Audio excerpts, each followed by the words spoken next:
Okay, hello again, and this week's lecture is going to be composed of two main parts, where we are going to study inflation and taxes in the first part, in the first video. Then we are going to start studying annual compounding concept, and this is a very wide concept that you need to learn very carefully everything in the second part of this course, where we start from page 10 of this presentation file, is very important for your future learnings. Okay, so basically the first part, where we are studying the inflation and taxes and the concept of the composite interest rate, is basically a continuation of the last week, whereas the second part, sorry, we have this second and the third part, single payment analysis and the uniform series analysis.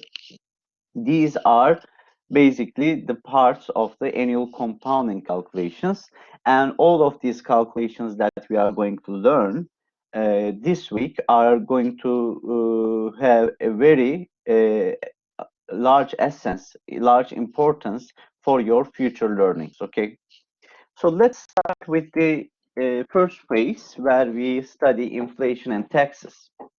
So what is inflation? So we know inflation, especially from the news, but there's a technical definition for that. It is defined as a general increase in prices of goods and services and fall in the purchasing power of the monetary unit. Okay, so every year the monetary units such as Turkish lira, I'm sorry, and in fact the other units such as dollar and euro, they experience inflation. Okay, this is very a practical situation.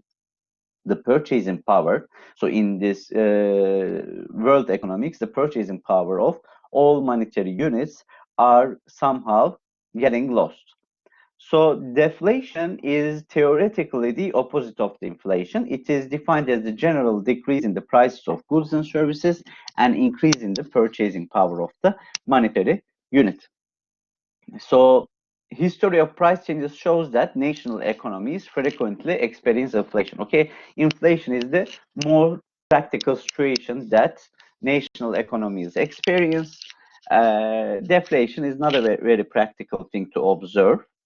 And what do we observe in an inflationary economy? The cost of commodities increase. Okay, every type of product's price increase, and because the cost of the commodities, almost all cost of the commodities increase, the worth of the money decreases in inflationary economies.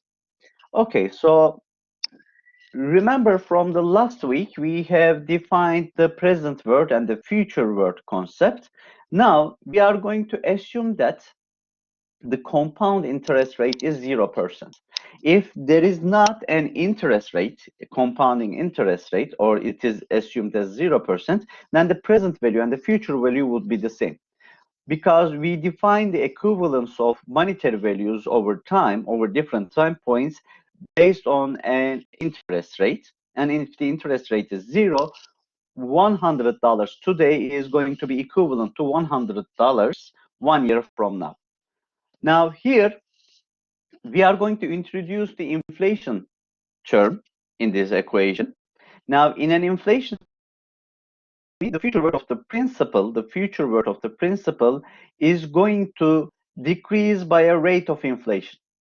So here, P is the present value. So let's just say it is $100, and lambda is the inflation rate. So the value or the purchasing power of this principal is going to decrease by a factor of 1 plus lambda. 1 plus lambda, remember lambda is the periodic inflation rate expressed as decimal, and here we are assuming yearly inflation rates. So it is going to decrease by a factor of 1 plus lambda. So the future value is going to be lower than the present value, because 1 plus lambda is a value that is greater than 1. In deflationary economies, however, lambda is going to be negative, but this is not usually the case. The practical situation that we observe that almost every national economies observe a positive inflation rate. Now, if the inflation rate remains constant through years and a monetary value is exposed to inflation for n years or n periods, okay, in that case, the future value of that principal is going to be reduced by a factor of 1 plus lambda to the power n. Or in other words, the future value will be equal to present value times 1 plus lambda to the power minus n. Okay? So just like the interest, compounding interest, the inflation also has a compounding effect. Okay? So actually, the fact that it has a compounding effect is a good thing. Okay, if the effect of the inflation was similar to the effect of the simple interest, okay, in that case, the value of the money was going to decrease a lot faster than this. Okay, now you see, if you have $100 today, and if the rate of inflation is like 10%, okay, so in 1 year, the future value of this $100 is going to be reduced by a factor of 1 plus 1, okay, under a 10% inflation rate, okay. So 100 divided by 1.1 becomes something like 90 or $91, I guess. Okay, so I cannot calculate it without a calculator at the moment. So the future value is going to be that value. So let's just say $90, okay, approximately. And in the next year, if this $90 is going to be subject to the same inflation, in it is going to lose a value as a percent of $90 this time, not 100, not the initial values, not over the initial values. So $90 is going to lose its value with the inflation rate. Actually, I mean, this does not mean that you have $100 now, but next year you will have $90. You will still have $100, but the purchasing power of $100 in the next year will be the same as the purchasing power of $90 today. Okay, so whatever you can purchase with $90 today, you will be able to purchase that with $100 in the next year if you have such an inflation. So depending on the inflation rate, of course, okay? So we are going to make such calculations now with using this formulation. It says an economy is experiencing inflation at an annual rate of 6%, which means there is a 6% on the average, there is 6% increase in the price of the commodities in a year, okay? If this continues, what will $100 be worth 5 years from now in terms of today's dollars, it says. And we are assuming zero interest rate at that moment. We only assume that there is inflation. So if we have $100 right now, in 5 years, what would be the worth of the money under this inflation rate? Or in other words, in 5 years, what we would be able to purchase with that $100 in terms of today's prices, okay? So whatever we can purchase with $100 in 5 years, today, with how many dollars we can purchase it? The question is basically asking this. Now, I am just going to use formula, and the future value of $100 under an inflation rate of lambda as a decimal rate, 0.06, and for 5 years is going to be 100 divided by 1 plus the annual inflation rate to the power number of years here, and it is going to be 74.73. So as a result here, what I can say is what I can purchase with $100 in 5 years from now is it can be purchased with $74.73 today. Okay, so or in other words, what I can purchase with $74.73 today can only be purchased with $100 on the average 5 years from now.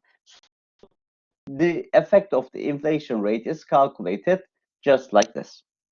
Now, we are going to introduce a new term that is called the composite interest rate. Okay.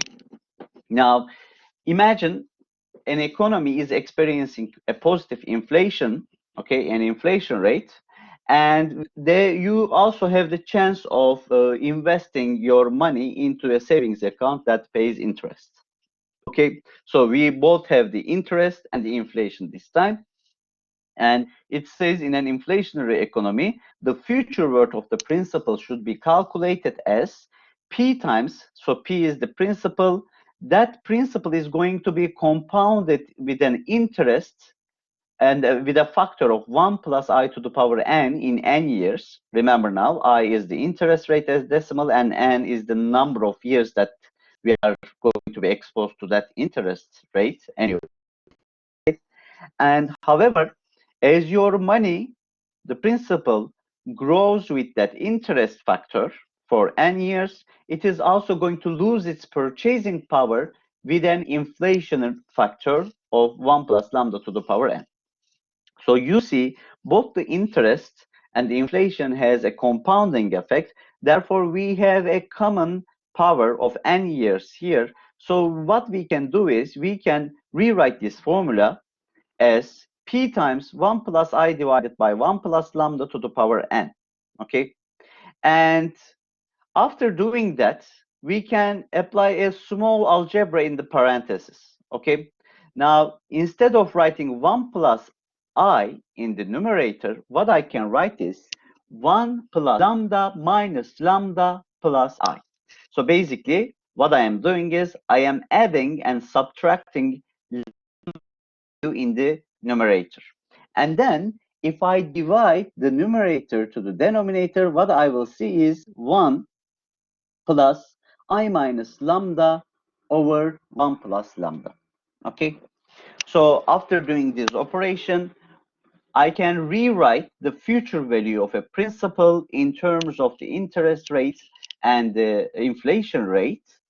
And just like in the form of compounding interest calculation, so where we have 1 here and we have a plus rate. Okay, so this is my rate.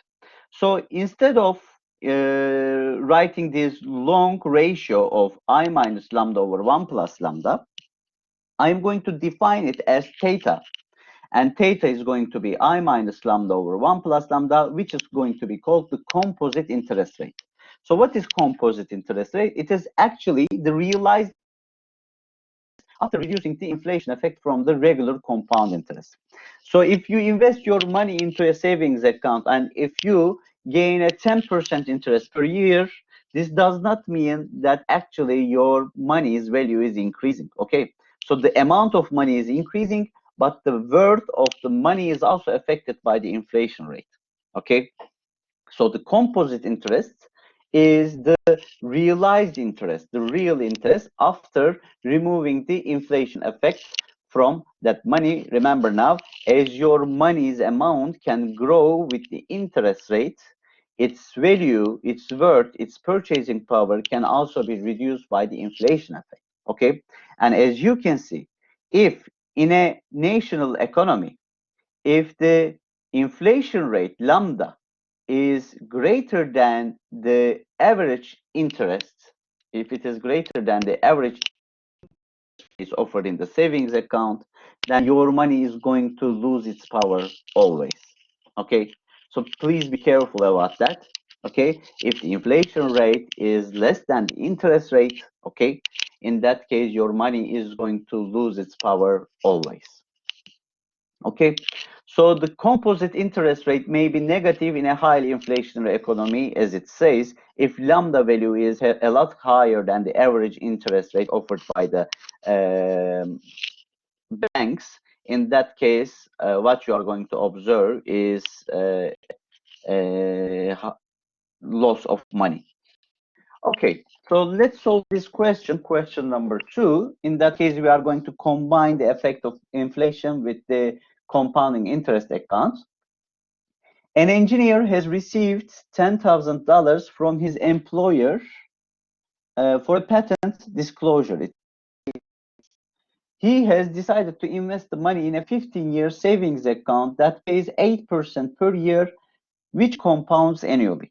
Okay, so right now this engineer has $10,000 to invest.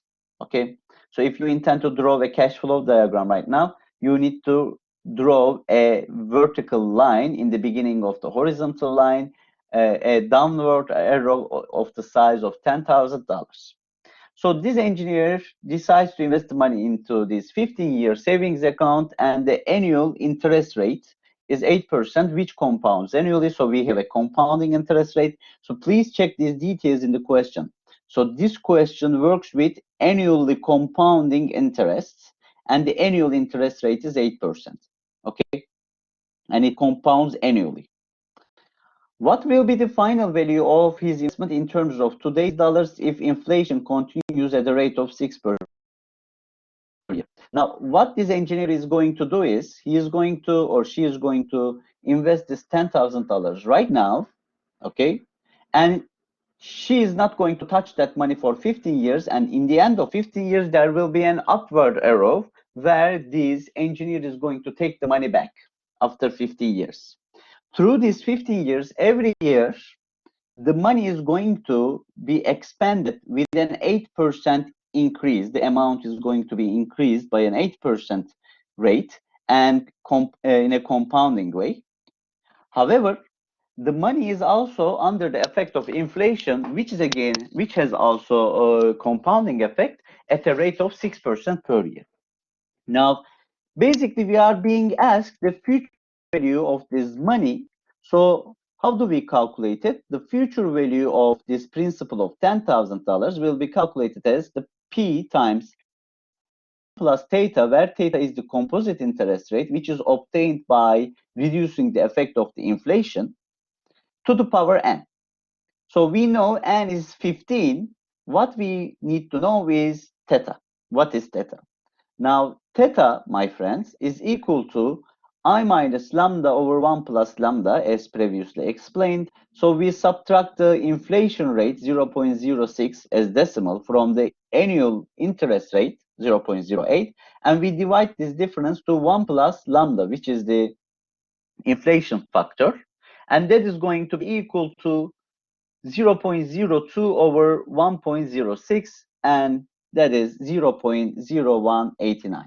So you see, under the effect of inflation, the offered interest rate by the savings account is actually reduced to an interest rate of 1.89% per year, okay, which is a very, very small interest amount. Okay. Now you see, I mean, by the way, if a national economy does not experience too much inflation, in that case, the interest rates would be reduced as well. Okay, so for example, instead of 6% inflation rate, if the economy experiences only 1% inflation, then in that case, the banks would offer lower interest rates. So if the banks are supposed to lower their interest rates, first the inflation must be reduced. Okay, if the inflation does not decrease, then the banks cannot offer low interest rates, unfortunately. Okay, so we have $10,000 here, 1 plus 0.0189 as the composite interest rate as decimal, and for 15 years the to expand with a rate, and the value of the money is going to be $13,242.61 in terms of today's dollars. Okay, so this means what? In that account, after 15 years, this engineer can purchase anything that he can purchase with $13,242 today. Okay, so this investment is a good investment. This savings account right now is a good savings account because the interest rate is helping us to gain much more money than the average inflation rate. Okay, so by the way, there is this situation. You see, we have approximated this composite interest rate to 0.0189, but if you divide 2 to 106, in that case, you would get decimal points after this. You would get too many decimal digits after the decimal point. However, we are rounding this value to here. And instead of using the rounded value, if you directly write 2/106 to your calculator, then that calculation will end up as $13,236.35. So there is almost $6 difference in these two results. Okay. Now, because of that reason, I am warning the students at this point, do not do too much rounding, okay? If you are going to round a number, please round it to up to 4 decimal digits after the decimal point, okay? So write 4 decimal digits, at least 4 decimal digits after the decimal point. Otherwise, if you round it so much, then the value that you are going to calculate is going to be away from the original result. Okay, so you are just going to make huge errors. But the best way is, because your scientific calculators are enabling this methodology, instead of calculating the composite interest rate with approximation, you can directly write this ratio 2/106 or 1/53 you can write here, okay? And then the value that you are going to get from the calculation is going to be exactly correct. Okay, now the time comes to to mention about the term of tax, the concept of tax. What is tax? Tax is defined as a compulsory contribution to state revenue levied by the government on workers' income and business profits, or added to the cost of some goods, services, and transactions. So, okay, for everything that you purchase, every good or service that you purchase, you need to pay a tax to the government, okay? Because they are enabling you to purchase that good and service, okay? For every transaction that you make, for example, if you are going to buy dollars or euros or gold, okay? For every transactions that you make in a savings account, I mean, in a savings account, you know, if you convert your money into the terms of gold, you are not actually buying gold. Okay, so you do not actually have gold. The gold is being purchased by the bank instead of you. So you are not actually buying gold. You are just making a transaction from Turkish lira account to gold account. And in this transaction, the government is making you pay tax, right?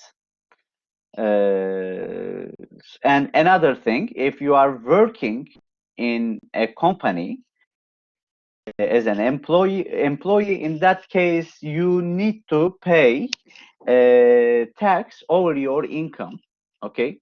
Because the government is protecting you against your employee, right? So your employer. So your employer can fire you at any time, okay? And in order to prevent that, there are some laws put by the government, and government is actually protecting the employee itself from the employer. And because of that reason, the employee should pay taxes to the government on the basis as a rate from their income. And similarly, the employer is also paying tax, okay? Because the employee can always deceive the employer, you know, and the government is also installing some laws to protect the employer as well, and employer is also get tax based on the salary of the worker. Okay, so basically tax is paid for every type of revenue or profit that you are going to get. Okay, so from business profits, if a company makes an annual profit, then from that profit as a percentage, that tax must be paid to the government. Okay. In most situations, the interest that is received from an investment will be subject to taxation, it says. For example, if you have a profit of T, okay, so imagine this is your profit. Now, I'm sorry, if this is your principal, not profit, if this is your principal, then the annual interest that you are going to get from that principal is I times P. So I times P is the revenue of this interest account, I times P. Now you need to pay T% of this interest amount that you gain as a tax to the government. Okay. Therefore, once the interest amount is calculated, it should be multiplied with the tax rate T. Okay. And that is the tax amount that you need to pay from your interest account to the government. So capital T is the tax amount, and T is the periodic tax rate. Periodic tax rate is expressed as decimal. Okay. And you see, we have the tax amount calculated like this. If you subtract the tax amount from the interest, okay, so remember I value was calculated as the interest, and what was that? It was simply IP, okay, I times P. I is equal to I times P, and the tax amount is calculated as T times I times P. If you subtract the tax from the interest, you calculate the net interest after taxation. Okay, and if you take this to a common parenthesis of IP, 1 minus T times IP gives you the net interest amount that you are going to get after taxation. Okay, now we have learned two things today: inflation and taxes. We are going to put all of this information into a single calculation. Okay, so remember now the composite interest rate was calculated as I minus lambda divided by 1 plus lambda. However, what we know is if you are also subject to taxation, what you are going to get as a net interest rate is 1 minus T times I, because this I% of interest, T% is paid to the government, and what you are going to get as a rest is 1 minus T times I. And the future worth of the investment under this composite compound interest rate would be, again, P times 1 plus theta to the power n. This time the composite interest rate under the effect of taxation and inflation is calculated as 1 minus T times I, which is the reduced interest rate by the tax, minus lambda. Lambda is the inflation rate, divided by 1 plus lambda. Now let's solve this question number 2 again, but this time, so remember the engineer has $15 today, I'm sorry, $10,000 today, and the decision of the engineer is to invest this money for 15 years into a savings account. The savings account was paying an 8% interest rate.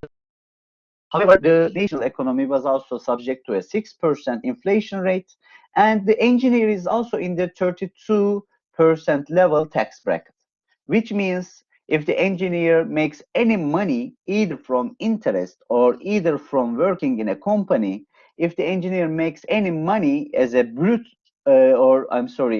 gross salary, so I need to speak English. So as a gross salary, if the engineer makes any money, 32% of this gross salary must be paid to the government. Okay, the rest is the engineer's money. So 32 is the tax bracket level for this engineer. If the inflation continues at a rate of 6% per year, what will be the value of his investment in terms of today's dollars when the account matures in 15 years? It's now again we are going to calculate the future value of the principal as the principal times 1 plus composite interest rate to the power n. We know we are calculating this investment for 15 years. What we need to do is to calculate theta, the composite interest rate under the effect of inflation and taxation. And that theta is calculated as 1 minus T times I. This is the interest rate reduced with the effect of taxation, minus lambda. Lambda is the inflation rate divided by 1 plus lambda. And that is, now if we plug in values, T is 32% tax bracket. Again, we are writing everything in decimal format, 0.32, okay? And 0.08. So if you get an interest at a rate of 0.08, you need to pay 32% of this to the government. What is the remaining amount? It is 68%. So 68% of 0.08 is your net interest. if you subtract 0.06 as the inflation rate from that, you will have a negative value. Okay, so after the taxation, the net interest rate is less than the inflation rate, unfortunately, here. And divided by 1 plus 0.06, you get a minus 0.0053. So you see the composite interest rate here is negative. So with the $10,000 of the engineer, it is not a good idea to invest this money into a savings account. Okay, actually, the engineer must invest this money into a business to expand it more. Okay, so the engineer must find a business or must find an investment which has a high rate of return. So investing the money into a savings account, it's not a good idea due to the negative composite interest rate. So what would be the value of the money in 15 years? Be $9,233.83. So what does that mean? So whatever the engineer can purchase with 10,000, I'm sorry, whatever the engineer can purchase with $9,233.83 today, he or she will be able to purchase it with $10,000 15 years from now. Actually, even in the savings account here, the value of the money is going to be lost. And again, my friends, instead of calculating this composite interest rate and making an approximation of minus 0.0053, you can directly use this ratio in your scientific calculation by using parenthesis signs. In that, you get the actual value, which is only $2.5 larger than the previous value. So there is not a huge error that we do here. However, it is always best to use everything in a single formulation if it wouldn't be that complex. However, if you still intend to use an approximation, a rounding of this kind of interest rates, remember what is the rule? Please round up to 4 decimal digits after the decimal point. Okay, so that's it for this part of the class. We are going to continue to the next part in the next video.